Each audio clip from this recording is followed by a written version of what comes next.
e entrar no capítulo 1. Então, no vídeo anterior, na leitura anterior, nós paramos aí na página 7 do livro Gideão e os 300, página 7, no penúltimo parágrafo, que diz: a desobediência ou o pecado sempre acende a chama da dúvida. A desobediência ou o pecado sempre acende a chama da dúvida. A dúvida, por sua vez, anula o poder da fé. Veja, isso é uma das lições principais do livro de Juízes e deste livro também, Gideão e os 300.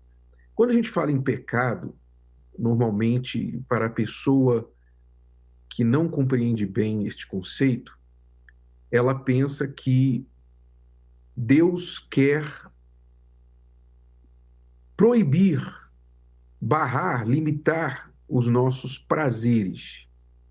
Ou seja, Deus não quer que a gente tenha alegria. Ah, por que Deus proíbe que eu tenha sexo antes do casamento? Por que Deus proíbe que eu use alguns tipos de drogas, ou de bebida, ou fumar? Por que Deus proíbe que eu faça as coisas que eu gosto? Né? Inclusive a glutonaria também é pecado, né? Você gosta de comer, comer, comer, comer, mas é um perfeito exemplo de como o pecado faz mal ao pecador. O pecado não faz mal a Deus tanto quanto ele faz mal ao pecador. Então, quando eu banalizo o sexo, por exemplo, eu acabo destruindo as minhas sensibilidades dentro de um relacionamento. Eu acabo banalizando a aliança sagrada chamada casamento. Eu perco com isso. Quando o homem usa a mulher e joga para lá, ele aprende a objetificar a mulher. Quando a mulher se entrega para o homem sem compromisso, ela também se objetifica, ela se desvaloriza. Então, o pecado prejudica o pecador. E não somente isso, a maior perda do pecador, o maior dano que o pecado causa ao pecador é que ele gera a dúvida. Quando você vê na história do povo de Israel durante os juízes, que o povo pecava e logo após o pecado vinha a opressão dos inimigos, era por quê? Porque em pecado o povo não tinha coragem para sair à guerra, não tinha confiança para sair à guerra. Então, a guerra se tornava derrota na certa. Então, o pecado gera dúvida, que gera o medo, e a pessoa se torna covarde. E assim que muitos também hoje são derrotados, porque a sua consciência acusa por causa de um pecado.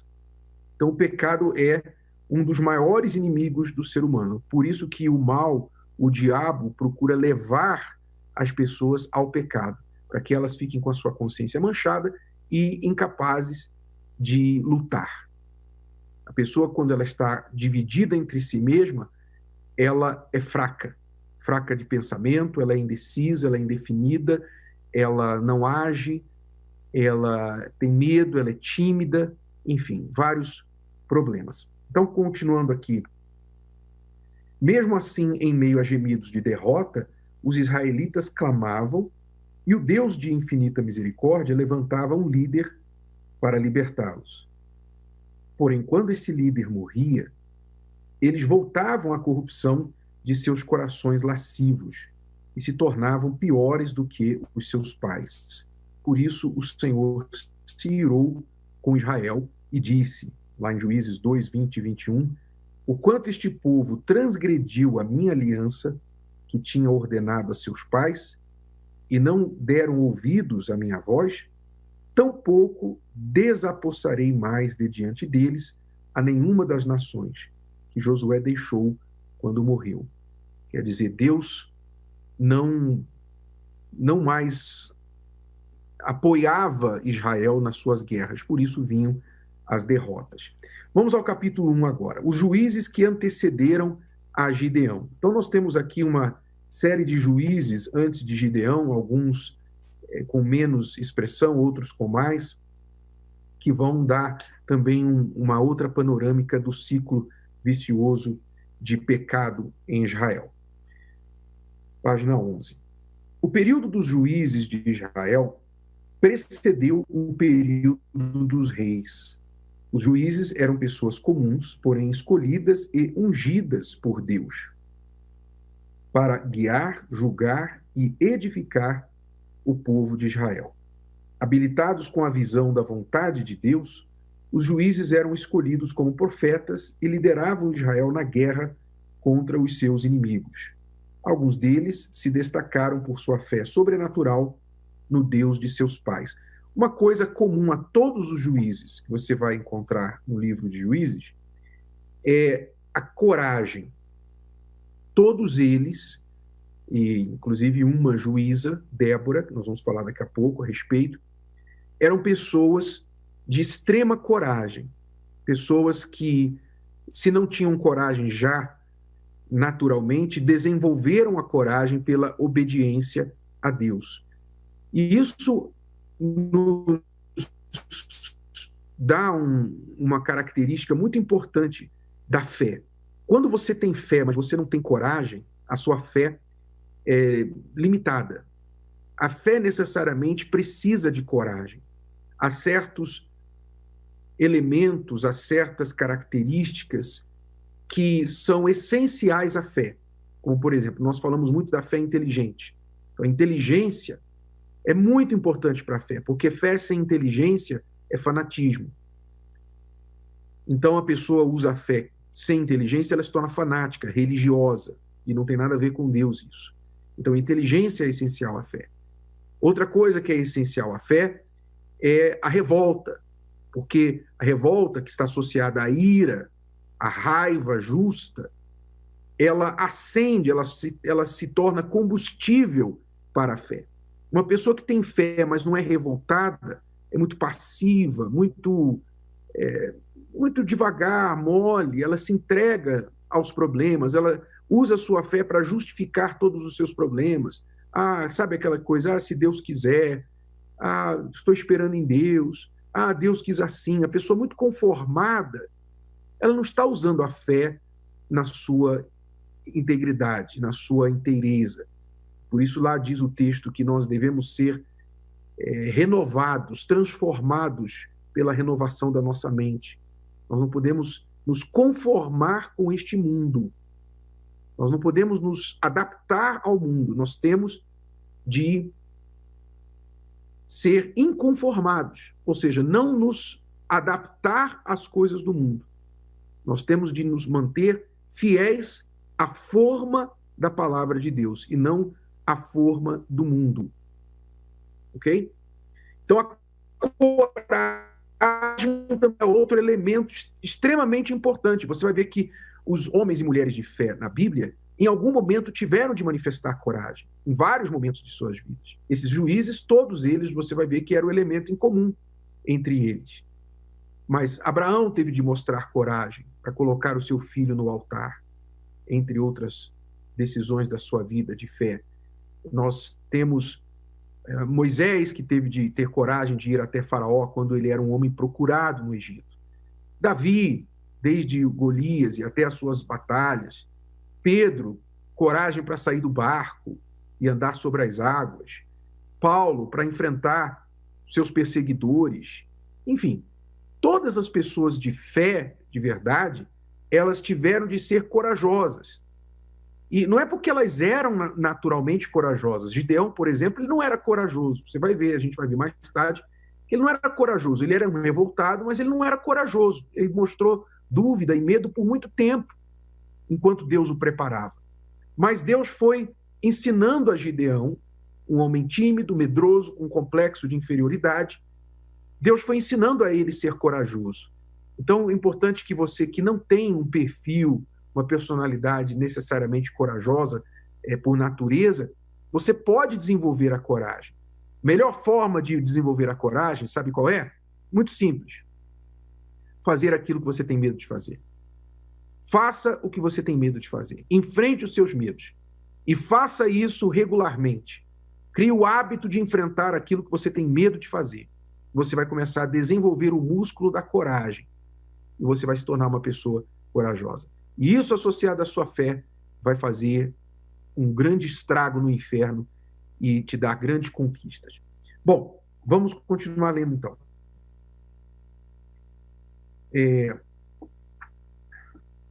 Página 11. Otniel, primeiro juiz que a gente lê a respeito no livro de Juízes. O povo de Israel fez o que era mal aos olhos do Senhor e serviu aos deuses da chuva e da fertilidade em Canaã. O culto a Baal e sua parceira Aserá incluía o sacrifício de animais, toda forma de imoralidade sexual e, ocasionalmente, o sacrifício de crianças. Novamente, a ira do Senhor ardeu contra Israel e ele os entregou nas mãos dos reis da Mesopotâmia. Após 8 anos de escravidão, Israel clamou e o Senhor lhes deu um libertador. Então o Espírito do Senhor veio sobre Otniel, sobrinho de Calebe, que libertou Israel da escravidão. Então Otniel foi o primeiro juiz que, empoderado pelo Espírito Santo, libertou o povo que entrou na escravidão depois de ter entrado na idolatria, começado a adorar os deuses da fertilidade, né, Baal, sacrifício de animais, imoralidade sexual e tudo mais. Então, veja que o que aconteceu, se você ler lá no capítulo 2 de Juízes, você vai ver que isso se deu quando o povo de Israel, ao entrar na terra prometida, nós falamos no vídeo anterior, que o povo não expulsou totalmente os estrangeiros, aliás, o povo da terra, né, que se tornaram estrangeiros. O povo não expulsou totalmente como Deus havia ordenado. Por uma questão de conveniência, Israel decidiu deixar alguns povos habitando na terra e para colher impostos deles e tudo mais. E se misturaram com esses povos, casando-se com essas pessoas, dando seus filhos e filhas em casamento com essas pessoas. E o que acontecia através do casamento de um hebreu ou uma hebreia com um incrédulo ou uma incrédula, a crença, a religião daquela pessoa incrédula era adotada pelo hebreu, e não ao contrário. É muito curioso isso. Ao invés dos pagãos se converterem ao Deus de Israel, eram os israelitas que se convertiam aos deuses dos pagãos. É muito curioso isso, que reforça aquela lei que Deus já havia determinado lá, já na época de Moisés, que o povo de Deus não podia casar com povos diferentes, de outra fé, ou seja, casamentos interreligiosos. Hoje você vê muitas pessoas na igreja cristã não fazendo questão nenhuma de casar com um credo ou de casar com uma pessoa que não tem a mesma fé dela, porque a fé é uma coisa tão essencial ao ser humano, é uma coisa que dirige tanto a nossa vida em todos os aspectos. A fé, ela influencia os nossos relacionamentos, a maneira que a gente se comporta nos relacionamentos. A fé influencia a maneira que a gente lida com o dinheiro, influencia os nossos princípios, a criação dos nossos filhos, conforme nós trabalhamos, como nós desempenhamos no trabalho, enxergamos o nosso trabalho, tipos de trabalho que a gente aceita fazer, tipos de trabalho que a gente não aceita fazer. Ou seja, a fé, quando a fé de uma pessoa é real, verdadeira, seja qual for a religião dela, a fé dela é algo essencial para a sua vida, como o ar que ela respira. Então, quando você junta duas pessoas com fés diferentes, você tem uma receita para um desastre no relacionamento. E também um desastre, espiritual. Porque, por exemplo, para a pessoa, por que muitas vezes o incrédulo, o pagão, acaba apagando a fé do cristão? Por quê? Porque para o cristão, pense comigo, você moça, você mulher solteira, você rapaz solteiro, que gosta de uma pessoa incrédula, que não tem a sua fé, E quando eu digo incrédulo, não importa a religião dela, se é católica, se é espírita, se é umbandista, ou se é até evangélica, mas de uma fé que você sabe que não é uma fé, sabe? A fé que você tem, a fé universal que você tem. Você desce o seu nível, você baixa o seu padrão para você se casar com uma pessoa de uma fé diferente da sua. Então, o que acontece? Você já mostrou que a sua fé não é tão importante para você. Você já mostrou que aquela pessoa é mais importante para você do que a sua própria fé. Então, a probabilidade daquela pessoa deixar a vida dela, a fé dela ou a falta de fé dela para se juntar à sua fé e à sua igreja é mínima. É mínima porque você já diminuiu os seus padrões. Você já mostrou para ela que a sua fé não é tão importante quanto o que você sente por ela, a ponto de você ir contra a sua própria fé para ficar com ela. Por isso que o povo hebreu normalmente perdia a fé, a aliança com o Deus de Israel e acabava adorando os deuses falsos. Isso aconteceu até com Salomão. O rei Salomão, quando se misturou com mulheres pagãs, olha só, em toda a sua sabedoria, ele acabou abandonando o Deus de Israel e se tornou um pagão, o que é simplesmente inacreditável. Inacreditável que um homem com tanta sabedoria como ele teria cometido tanta burrice, tanta estupidez. Bom, então Otniel foi o primeiro juiz. Eude. Houve paz na terra por 40 anos, até a morte de Otniel. Mas outra vez, os filhos de Israel fizeram o que era mal aos olhos do Senhor. E novamente o Senhor retirou deles a sua proteção. Por essa razão, os amonitas e os amalequitas se uniram aos moabitas e, sob a liderança do rei de Moabe, atacaram Israel. A partir de então, o povo de Israel foi forçado a servi-lo e lhe pagar impostos. Por 18 anos, o povo de Israel serviu a Eglon, rei de Moabe. Mais uma vez, os filhos de Israel clamaram ao Senhor e ele levantou um outro libertador chamado Eude. Então, veja, desta vez, o pecado do povo de Israel resultou em 18 anos de opressão, de escravidão. Quer dizer, o povo se tornou escravo na própria terra. Eles foram de livres para escravos na própria terra. E era uma história que se repetia. Quer dizer, morreu Otniel, depois de 40 anos de paz, e aí o povo foi e pecou de novo e se tornou escravo de Moabe. Isso nos dá duas lições muito importantes. Essa questão de que quando o líder, enquanto o juiz estava no controle da nação, havia paz, né? Ele guiava o povo, julgava o povo, levava o povo na fé da palavra de Deus. Às vezes tinha um embate militar e ele guiava o povo naquela guerra e vencia, então era seguido por anos de paz. Depois o juiz morria. E aí o povo, como se tivesse esquecido de tudo, voltava à baderna espiritual, como anteriormente. Duas lições nisso. Primeiro, a importância de um líder de Deus. A importância de ter um líder que guie o povo, que coloque a disciplina, coloque o espírito do povo no caminho de Deus. É essencial que a pessoa que está à frente do povo, espiritualmente falando, ela seja de Deus. Ela seja de Deus. Porque tal o líder, tal o povo. Tal aquele líder, tal será o povo. Então é muito importante que o líder seja uma pessoa exemplar, uma pessoa que não dê maus exemplos, não tem apenas características de liderança, mas ele tenha principalmente o exemplo de caráter e de integridade para que isso seja repetido pelos seus liderados. a importância de um líder. Se você é líder, você tem que viver uma vida de sacrifício para você ser exemplo.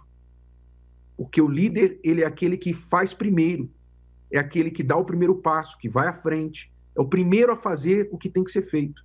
Ele tem que ser exemplo. Muita gente fala que, eu acho engraçado quando as pessoas dizem assim, eu quero ser líder, tal, quero ser cabeça. Ela não tem ideia. Ela não tem ideia o que ela está querendo realmente. Porque para você ser líder, você se torna, de certa forma, um servo, um escravo das pessoas que você lidera.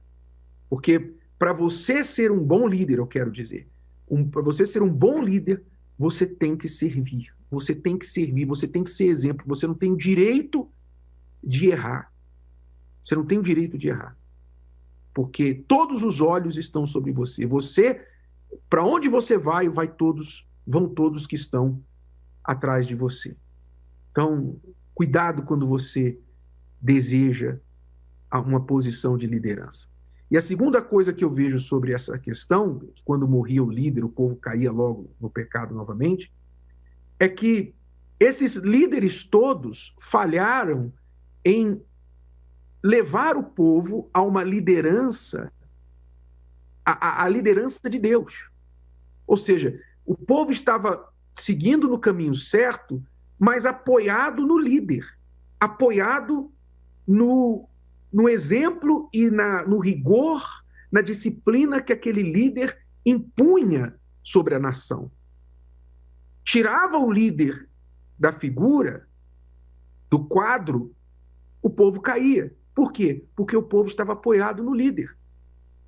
E o verdadeiro líder, o verdadeiro homem de Deus, ele não faz o povo ficar apoiado nele. Porque ele sabe que ele não é eterno. Ele sabe que ele é falho, ele não é Deus. Então, o verdadeiro líder não faz o povo apegado a si.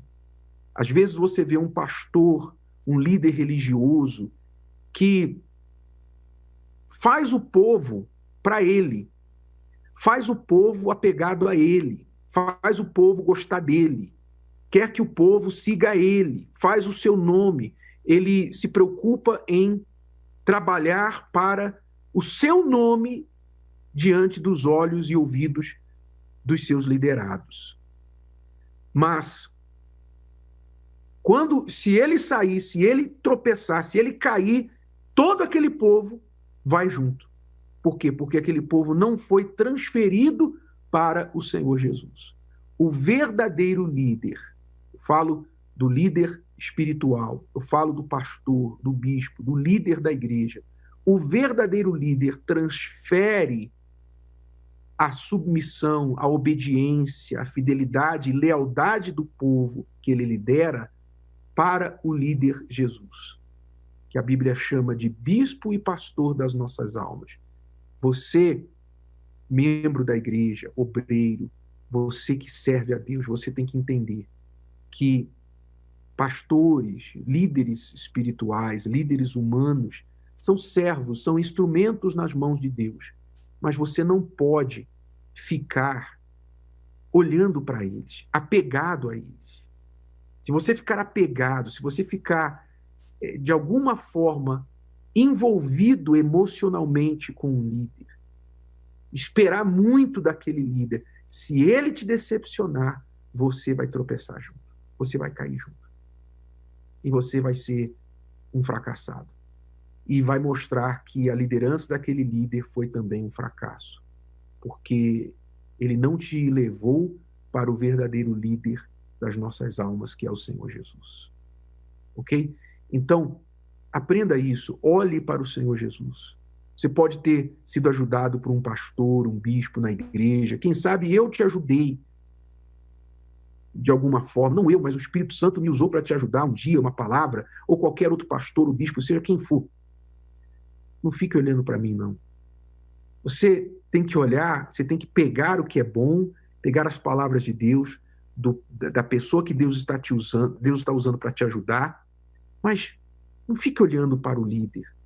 Não fique apegado ao líder, não. Não se torne uma pessoa, um fã, igual esses fãs do mundo aí, fãs de celebridades por aí, que se tornam histéricos. Sabe quando você vê num show sertanejo, quando você vê a torcida do jogador de futebol para aquele time, aquela pessoa fica histérica, ela é capaz de fazer qualquer coisa por aquele ídolo dela. Você não pode tratar os pastores, os líderes espirituais assim. Eles são homens, são autoridades espirituais, são dotados de unção por Deus enquanto estiverem na obediência a Deus, mas são apenas homens. Olhem para Deus e não se esqueça, o verdadeiro líder te mantém na liderança do Senhor Jesus, porque ele se preocupa com a longevidade da sua alma, da sua fé, a eternidade da sua alma, muito além da sua própria existência, da minha existência. Se eu cuido de você, se eu cuido da sua alma, eu vou cuidar da sua alma para a eternidade e não durante o meu mandato. Tá bom? Bom, chegando aos 27 minutos, nós vamos encerrando por aqui e eu vou parar aqui. Nós vamos falar de Débora amanhã, a única juíza, a única mulher líder de Israel. E ela foi bem diferente. Você vai saber por que Deus a escolheu amanhã. Tá bom?